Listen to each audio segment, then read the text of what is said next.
Malurakan, kami Sindikat 8 akan melaksanakan peresmian sumur bor di Desa Lopo, Kecamatan Senedo, Aceh Utara. Ikuti perjalanan kami.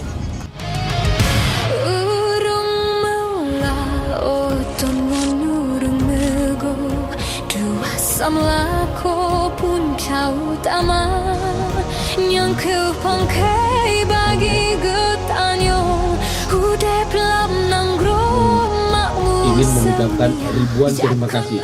Harapan kita bersama, semoga dengan adanya kegiatan ini, walaupun kehadiran kami hanya 21 hari, semoga apa yang kami laksanakan dapat bermanfaat bagi warga Aceh, khususnya Aceh Utara.